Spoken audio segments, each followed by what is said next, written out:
All right, well, she is burning through cash she doesn't really have, and Donald Trump is burning barely through any cash, and he has a lot of it. More on that in a second. Now to the Hillary Clinton conundrum with these emails. More coming to light. Ed Henry going through them all. Ed.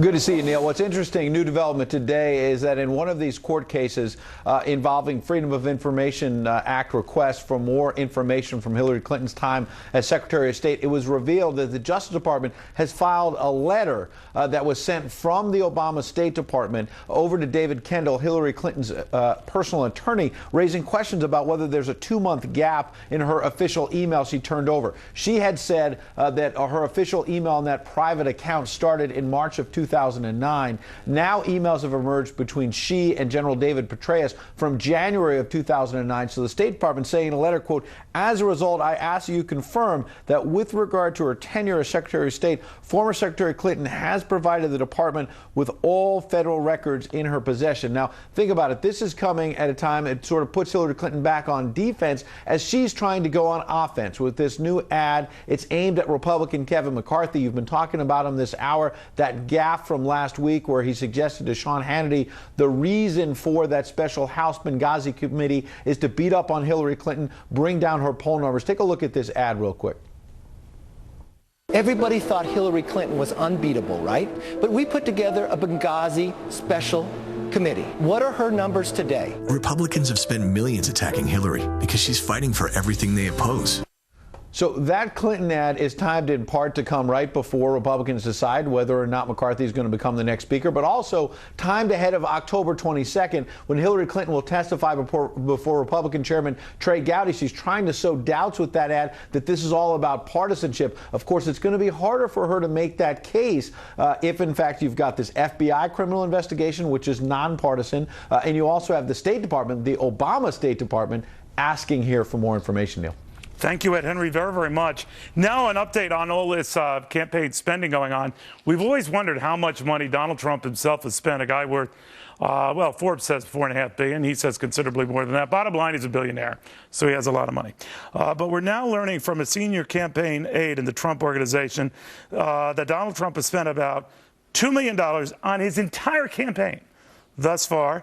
Trump loaned about $1.8 million to his campaign, raised roughly $100,000. By comparison, Hillary Clinton has raised $28 million in the third quarter and spent about $24.8 million of it, a burn rate of close to 89%, or 9 out of every $10 raised in the period. Now, I'm trying to think what Donald Trump spent that money on. I think there was Navy, right, the pulled pork sandwiches in Iowa, right? That was it. Is pork expensive? Well, that's where it is. But isn't that amazing? All right, Eliana Johnson with the National Review. Eliana, what do you make of those numbers? Well, Neil, this is really part of the allure of Donald Trump, and it's something that he's spoken about openly on the campaign trail. He's mocked his challengers for relying so heavily, as they do, on their financial backers. And these are some of the establishment donors who really do exert influence on campaigns and who really have pushed some Republicans to the left on issues like immigration and others because they reside primarily in cities like New York and Los Angeles. And Trump has said, hey, I don't need these people, screw them. I have my own money. And as it turns out, he really hasn't even had to spend that much of it. So in other words, he's such a celebrity. When he goes to a site or whatever, the media throngs come. He's one of the few I know, probably the only one, who can phone into the Sunday talk shows, and they'll happily take him, normally when they require you to show up in person. You wonder how long he can do that and how long he can do this on the cheap. What do you think? Absolutely. I was going to say it's really a double-edged sword because why do these candidates need money? It's to broadcast their message and to become known amongst the voters. Trump hasn't had to do that because he's gotten free earned media from channels like the Fox News channel, CNN, ABC, NBC, because he's so entertaining. Now, how long can that last? The minute that the networks lose interest in his campaign, and who knows when that will be, he will have to start paying, and paying a lot, for continued attention. All right, thank you. It is amazing. All right, meanwhile, on to what's going on in Syria. Did you hear the one about the Russian official? You're going to die. Share your intelligence to fight ISIS, America.